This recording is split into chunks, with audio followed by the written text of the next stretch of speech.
Greetings, Internet. I'm John Bailey, the Popcorn Junkie, and the Oscars are the weekend I'm releasing this video, and I only managed to see 60% of the nominees overall. And I only caught half of the ones that I had left to see before this weekend. I managed to get a few individual reviews out for the Oscars roundup, but since most of my catching up was in the last week, instead of trying to pump out individual videos for each one, here's my quick thoughts to finish up the 2021 Oscars roundup.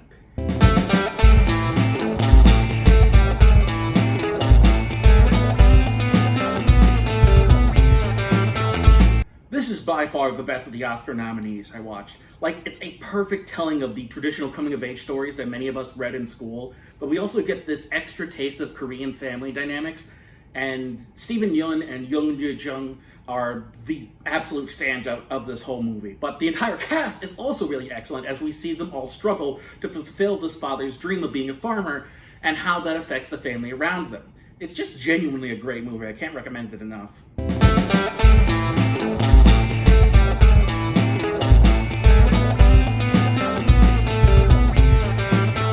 You can tell that this was based on a play, but it also makes good use of being a film by playing around with the sets and the actors to showcase just how disorienting Anthony's dementia is for him.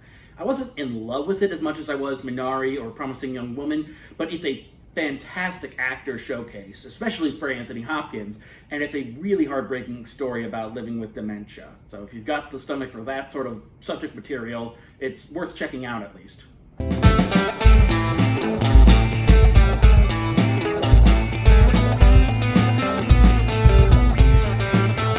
This one would have made it onto my favorite movies of 2020 list if I had gotten the chance to see it in time.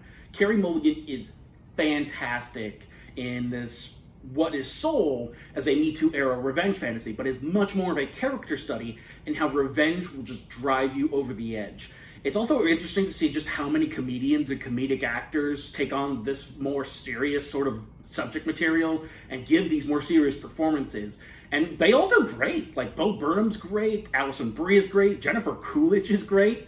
And yeah, it's this really biting critique of society's inherent misogyny, while also giving us this deeply broken protagonist as her obsession pushes her to the brink of insanity and completely over the edge.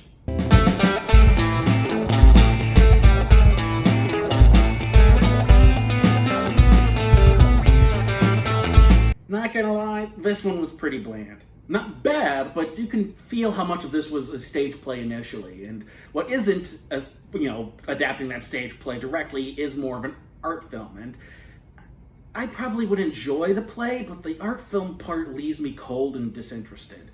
While Vanessa Kirby isn't bad, I feel like she's also outclassed by the other lead actresses, who get much better material, aside from Aunt Day, who's given melodrama stuff, but yeah, Kirby's fine, but I wouldn't give the award to her when compared to, Carey Mulligan or Viola Davis.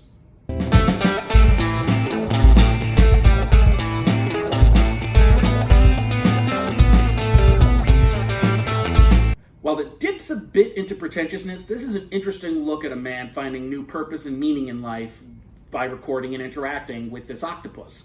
It's wonderfully shot and has beautiful footage of this kelp forest and of the interactions with this octopus. But I've never liked when documentarians make the movie about them, and all this extra meaning he's trying to apply to the octopus feels like a stretch, but it was a decent movie, if nothing else.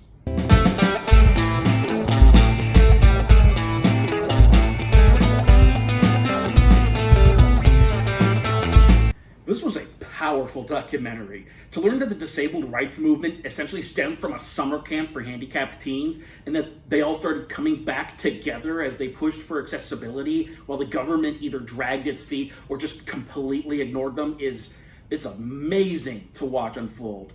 Like, you'd think that the Carter administration, out of all of them, would be willing to help the disabled, but even they were like, I don't know, it's gonna be really expensive, so our hands are tied.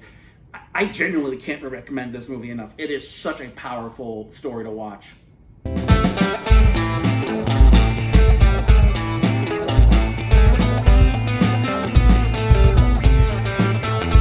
This is such a waste of time for a single nomination.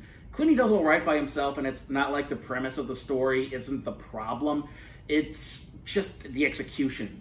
This whole movie managed to make the post-apocalypse boring, and then even though the visual effects are good, it's all just window dressing on a bare-bones house. It's so boring that even the end credits didn't bother.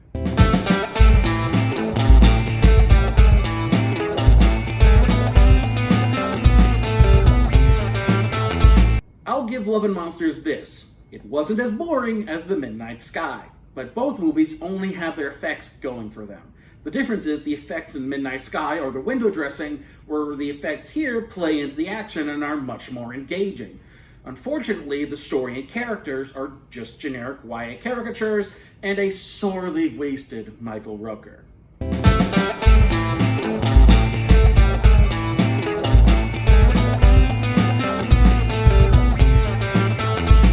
I had some issues with this short. Its heart is in the right place, but one, I'm tired of the time loop gimmick at this point, and two, the constant death of the protagonist at the hands of the same cop feels exploitative after a while. Like, I'm glad they wanted to tackle the subject, and the time loop gimmick as a means of commenting on how black people continually dying at the hands of the cops feels like one that could work, but this just wasn't it, man.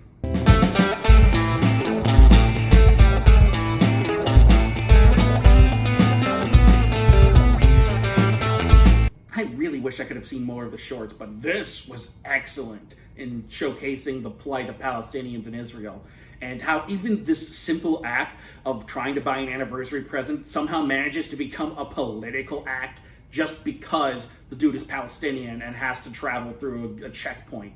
I really hope this one wins, or that the one that does is just as good, because this was phenomenal.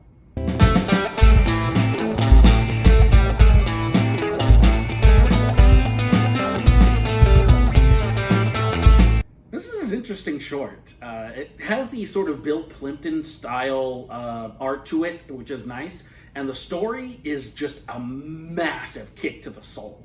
We follow this couple who are dealing with the loss of a child, and when they reveal what happened, it just hits you like a truck. It's such a beautiful short, and just be aware it's going to cover some heavy stuff if you try to watch it.